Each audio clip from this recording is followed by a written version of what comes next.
दोस्तों, the heavenly sword domain एक ongoing anime है और इस एनिमे का हर वीक एक एपिसोड रिलीज होता है जिसे हम इस चैनल पर सैटरडे के दिन अपलोड करते हैं। आप इस एनिमे के किसी भी एपिसोड को हमारे चैनल के प्लेलिस्ट से देख सकते हैं। तो द हेवनली स्वॉर्ड डोमेन के एपिसोड 23 में हमने देखा था कुछ सेट मिलकर 10,000 वैली पर अटैक कर देते हैं। साथ ही उन सेट के लोग 10,000 वैली के लड़कियों को बाहर बुला रहे थे। तभी प्रिंसेस अपने सेट की जान बचाने के लिए उन सेट के लोगों से बैटल के लिए रेडी हो जाती है। अब आगे हम देखते हैं जाओसी अपने मास्टर को लेकर ज़ैंगफेंग के फ्लोटिंग सिटी में आती है और उसकी मास्टर पूछती है क्या उन इमोर्टल का फ्लोटिंग सिटी यही है, और जाओसी बोलती है हाँ ये वही इमोर्टल है जिन्होंने इमोर्टल्स की कल्टीवेटिंग वर्ल्ड में एक सेंसेशन बना के रखा है। साथ ही इस फ्लोटिंग सिटी का स्पार और एरे साउथर्न एम्परर जाओ फैमिली के फ्लोटिंग सिटी से लिया गया है। तभी प्रिंसेस बोलती है हमारे 1000 वैली सेक्ट डीमन से ट्रिक्ड होते रहे हैं, साथ ही इन सेक्ट के लोगों ने हमारे ही डोर पर अटैक कर दिया। वही कल्टीवेटिंग इमोर्टल्स के वर्ल्ड में बहुत कुछ हो रहा है। हालांकि हमारा 1000 फ्लावर वैली सेक्ट एक छोटा सेक्ट नहीं माना जाता है, जिसका रिजल्ट है ये करंट कल्टीवेशन वर्ल्ड का हड़कंप। मैं अभी भी खुद को प्रोटेक्ट नहीं कर सकती हूँ। और तभी जाओसी अपने मास्टर को लेकर ज़ैंगफेंग के पास जाती है और वो मास्टर ज़ैंगफेंग को ग्रीट करते हुए बोलती है मैं ली ज़ुहू हूँ, 10,000 फ्लावर वैली की हेड। मैं आपको हमारी हेल्प करने के लिए थैंक यू कहना चाहती हूँ। वही ज़ैंगफेंग अपने सर पर हाथ रखते हुए बोलता है इसकी कोई जरूरत नहीं है, और वो हंसते हुए बोलता है जाओसी और उसकी जूनियर सिस्टर्स ने हमारे पिल्स पर और एल्केमी में भी बहुत हेल्प किया था। फिर ली जुहो बोलती है मास्टर मुझे जाओसी ने बताया कि आप ताइसेंग जोंग के फेरी गेट कॉन्फ्रेंस में जा रहे हैं और जाते जाते रास्ते में आप इन्हें 10,000 फ्लावर वैली के गार्डन में छोड़ते हुए जा रहे थे। और ज़ैंगफेंग बोलता है हाँ। तभी ली जुहो बोलती है मास्टर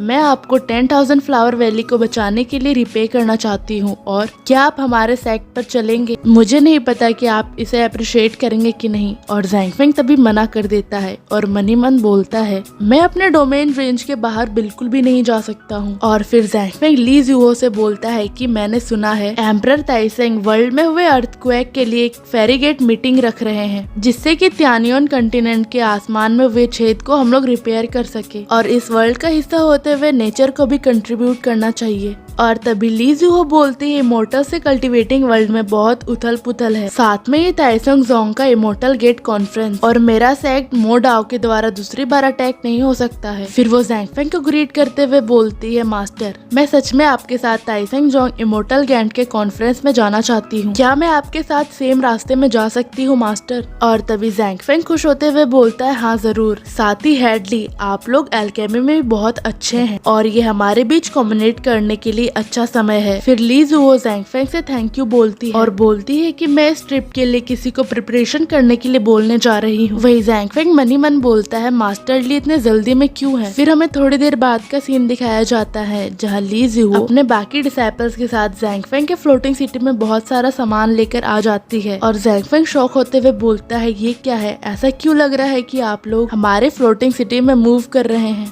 तभी ली जुहो मुस्कुराते हुए बोलती है हमारा सेक्ट तबाह हो चुका है, साथ ही हम हमारे पावर को फिर से यूज नहीं कर सकते हैं, साथ ही हम दोनों ही ताइसेंग जोंग के कॉन्फ्रेंस को अटेंड करने जा रहे हैं, तो साथ में चलते हैं ना, नहीं तो अगर कोई भी यहाँ रुका तो हम लोग डेंजर में आ सकते हैं। साथ में इनमें पोशंस और इंस्ट्रूमेंट है जो आपके लिए 10,000 फ्लावर वैली की तरफ से गिफ्ट है। मुझे पता है कि जिंदगी बचाने के लिए कोई रिपेमेंट नहीं होता है, पर ये आपके लिए गिफ्ट है। वही यूलियान मुंह फुलाते हुए मनी मन बोलती है क्या ये लोग सच में मास्टर के डिसाइबल बनने के वर्दी है, और ये दोनों मास्टर के साइड को डोमिनेट करेंगी। और फिर ज़ैंगफेंग ओल्डमैन सॉन्ग से बोलता है कि मास्टर ली और बाकियों के लिए एक रहने का जगह ढूंढ दो, फिर हम लोग ताइसेंग जोंग चलेंगे। और ओल्डमैन सॉन्ग बोलते हैं अच्छा अच्छा। वहीं दूसरी तरफ हम देखते हैं मास्क पहना आदमी, और वो टकला अभी भी जमीन में सोया हुआ रहता है, और मास्क पहना आदमी उठते हुए बोलता है कि ये शर्म की बात है कि तुम और मैं ही बच पाए हैं। तुम अपना सिर उठा लो, वो लोग जा चुके हैं। वहीं वो टकला उठते हुए बोलता है कि मैंने एक्सपेक्ट नहीं किया था कि लॉर्ड ऑफ वंडरलैंड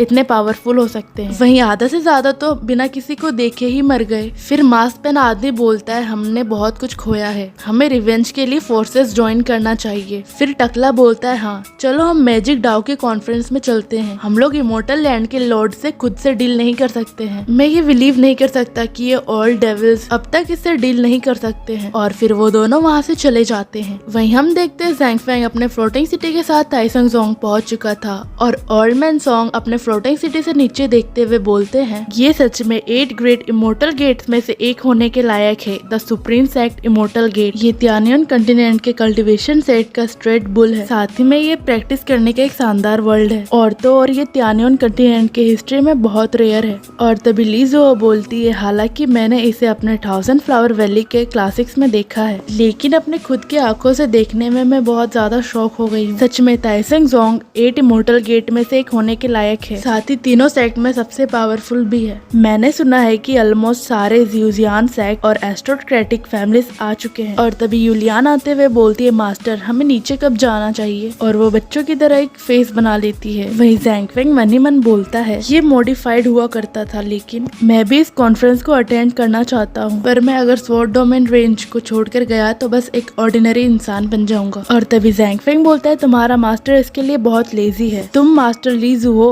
और ओल्ड मैन सॉन्ग के साथ चले जाओ। और फिर वहाँ से जाते हुए बोलता है डॉग को साथ ले जाना मत भूलना। और तभी डेमन पिग वहाँ आते हुए बोलता है मास्टर मैं भी जाना चाहता हूँ, मैंने अभी तक डाजोंग मैन का बैंक्वेट फूड अभी तक नहीं खाया है। पर ज़ैंग फेंग उसे मना करते हुए बोलता है इसे भूल जाओ, मुझे डर है कि तुम किसी के साथ आर्ग्यू करना लग जाओगे। और डेमन पिग बोलता है तो ठीक है मैं अपने किड्स के साथ यहीं पे रुकूंगा, साथ ही मास्टर आपको मैं इस आइलैंड को गार्ड करने के लिए हेल्प करूंगा। वहीं दूसरी तरफ हम देखते हैं होली स्वॉर्ड गेट के मास्टर और उनके डिसाइपल्स भी ताइसंग ज़ोंग मैन कॉन्फ्रेंस में पहुंचे हुए थे और उनके मास्टर एक चेयर पे बैठे हुए कुछ चिंता कर रहे थे। और तभी बुशु अपने मास्टर से बोलती है मास्टर आप क्यों चिंता कर रहे हैं। मास्टर बोलते हैं न्यूज़पेपर का थाई अचानक से डिसअपेयर हो गया, क्या तुम्हें लगता है कि मैं इसके बारे में चिंता नहीं कर सकता हूँ। साथ ही सीनियर थाई को रिपोर्ट देने के लिए मैंने अपने सेट के सारे ट्रेजर दे दिए और जब मैं वापस गया तो मास्टर सबको नानवो वापस ले जाने वाले थे, वही इतना बड़ा मैनर डिसअपेयर हो गया। फिर वो जोर से चिल्लाते हुए बोलते हैं ये क्यों डिसअपेयर हो गया। वही जीनो मुलान और बुशु पीछे खड़े होकर उनको देखते हैं और फिर मास्टर सोचते हुए बोलते हैं मैंने तो उनके पास अभी अभी लंच किया था, जिसके कारण मैंने अपने रीला में अभी ब्रेक थ्रू कर लिया था। इस इमोर्टल कल्टीवेशन वर्ल्ड में ये बहुत ही बड़ा मॉडिफिकेशन माना जाता है, पता नहीं उन मास्टर के साथ क्या हुआ। और तभी जीनो बोलता है मास्टर ये देखिए। तभी मास्टर बोलते हैं क्या हुआ, और वो देखते हैं और शॉक हो जाते हैं और बोलते हैं ये लेडी तो थोड़ी फैमिलियर लग रही है, जब हम लोग उस सीनियर के पास विजिट करने गए थे। और तभी बुशु बोलती है मास्टर ये देखिए ये तो नाइट डेमन किंग है जो इस यंग लेडी के पीछे पीछे फॉलो कर रहा है। और तभी मास्टर बोलते हैं ये तो सच में उसी डार्क फील्ड का नाइट डेमन और वो लेडी है। और तभी मास्टर बहुत ज्यादा खुश हो जाते हैं और वो बोलते हैं ऐसा लगता है सीनियर भी इस ग्रैंड इवेंट में पार्टिसिपेट करने आए हैं। और तभी जीनू उनके पास आते हुए बोलता है मास्टर इनके साथ एक और साइड भी है, ध्यान से देखिए। और इसी के साथ ये एपिसोड यहीं पे खत्म होता है।